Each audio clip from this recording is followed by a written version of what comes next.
പക്ഷെ എനിക്ക് ആ റൂമൊന്ന് കാണുന്നുണ്ടായിരുന്നു. അത് അപ്പുറത്ത് കൂടി പോകേണ്ടി അവിടെയാണ് അച്ഛൻ ജനിച്ചത് എന്നുള്ളതാണ്. അന്ന് ഹോസ്പിറ്റലൊന്നും ഉണ്ടാവില്ല അല്ലെ? ഹോസ്പിറ്റൽ ഉണ്ടാവും, പക്ഷെ ഇപ്പത്തെ പോലുള്ള വെൽ എക്യുപ്ഡ് ഹോസ്പിറ്റൽസ് അല്ല. പിന്നെ രണ്ടാമത്തെ കാര്യം, എന്റെ മുത്തശ്ശൻ ഡോക്ടറായിരുന്നു. ശരിയാണ്. അപ്പൊ മുത്തശ്ശൻ ഡോക്ടറാണ്, അച്ഛൻ ഡോക്ടറാണ്, ഞാൻ ഡോക്ടറായിട്ട് ഒരുപാട് അഭിനയിച്ചിട്ടുണ്ട്. നല്ല ക്ലാസ്സുകൾ. ഡോക്ടറായില്ല? എനിക്ക് അഭിനയമാണ് എന്റെ ഓർമ്മ വെച്ച കാലം മുതൽ എന്റെ പാഷൻ എന്ന് പറയുന്നത് അഭിനയം. അപ്പൊ പിന്നെ അച്ഛനും അമ്മയുടെ ഒരു ഗുണം എന്താ പറഞ്ഞാൽ, ഒരിക്കലും ആരെയും ഇതുവരെ അടിച്ചേൽപ്പിച്ചിട്ടില്ല. അവർ പറഞ്ഞത്, എന്റെ അച്ഛൻ എന്നോട് പറഞ്ഞത്, ഏറ്റവും ഇഷ്ടപ്പെട്ട കാര്യം ചെയ്യും, ഇന്നലെ ലൈഫിൽ ഹാപ്പി ആയിട്ടിരിക്കുള്ളൂ, സക്സസ്ഫുൾ ആയിട്ടിരിക്കുള്ളൂ. അതെ. അപ്പൊ ഈ ആക്ടിംഗ് എന്നുള്ള പരിപാടി ആരുടെ കിട്ടിയത്? കാരണം അമ്മ അസാധ്യമായിട്ട് പാടുകയും ചെയ്യും, ഡാൻസും ചെയ്യും, ആക്ടും ചെയ്യും. അപ്പൊ കുഞ്ഞായിരിക്കുമ്പോ മോണോ ആക്ടും ഒക്കെ പറഞ്ഞു കൊടുക്കുന്നത് അമ്മ തന്നെ.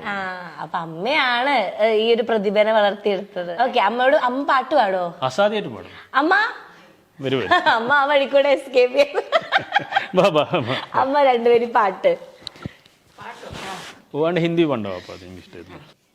तुम्ही मेरी मंदिर, तुम्ही मेरी पूजा, तुम्ही देवता हो, तुम्ही देवता हो.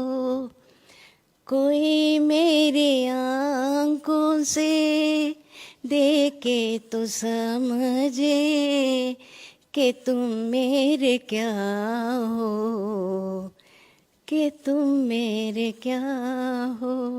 പക്ഷെ ഷിവറിങ് ഉണ്ട് ഇപ്പോ. Thank you so much. നമ്മള് ആക്ച്വലി ചോദിച്ചതാണ്, അമ്മ ഒരു ഹെസിറ്റേഷൻ ഇല്ലാണ്ട് പെട്ടെന്ന് വന്ന് പാടി. Thank you. അപ്പൊ ഈ ഇങ്ങനെയൊക്കെ പാട്ട് പാടിയിട്ടായിരുന്നു രാജേഷ് ഇങ്ങനെ ഉറക്കാറുണ്ടായിരുന്നു ചെറുപ്പത്തിൽ? അത് സത്യം തന്നെയാണ്. എന്നെയെന്നല്ല, എന്റെ കുട്ടികളെയും എല്ലാവർക്കും അവർക്കുള്ള ഫേവറേറ്റ് സോങ്സും ഉണ്ട്. നമ്മുടെ അമ്മ ക്രിയേറ്റും ചെയ്ത് പാട്ട് സ്വന്തമായിട്ട് ലിറിക്സ്. അത് വായി തോന്നിയതൊക്കെ പാടും, കുട്ടികളെ ഹാപ്പിയൊക്കെ വേണ്ടിട്ട്.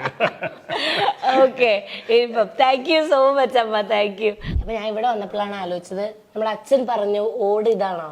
അതെ, അതിലേക്ക് ഫോക്കസ് ചെയ്താൽ നിങ്ങൾക്ക് അപ്പൊ കാണാം എല്ലാ ഓടുകളിലും ഉണ്ട് 1917 കൃത്യമായിട്ട്. അപ്പൊ ഈ പഴയ കാലത്ത് ഓടോ ഇതൊന്നും പൊട്ടൊന്നുമില്ല? അത് മെയിൻറ്റെയിൻ ചെയ്തതിൻ്റെയാണ്. ഇപ്പൊ ഈ പറയുന്ന വുഡില്ലേ, ഇവിടെ പില്ലേഴ്സും കണ്ടില്ലേ, ഇപ്പൊ ഉള്ളിൽ കയറുമ്പോൾ പല പില്ലേഴ്സ് നിങ്ങൾ കണ്ടു, മുകളിൽ കൊത്തുപണിയും കണ്ടു.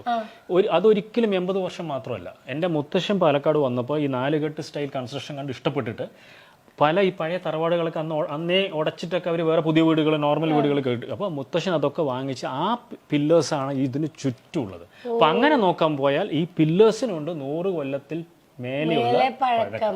100 125 150 മിനിമം വരണം. ബിക്കോസ് അന്ന് എത്രയോ പഴക്കമുള്ള ഇല്ലങ്ങളിൽ നിന്നാണല്ലോ ഇത് പൊട്ടിച്ചെടുത്ത് കൊണ്ടുവന്നത്. ഇത് കൺസ്ട്രക്ട് ചെയ്തത് 1942 കംപ്ലീറ്റ് ചെയ്ത്.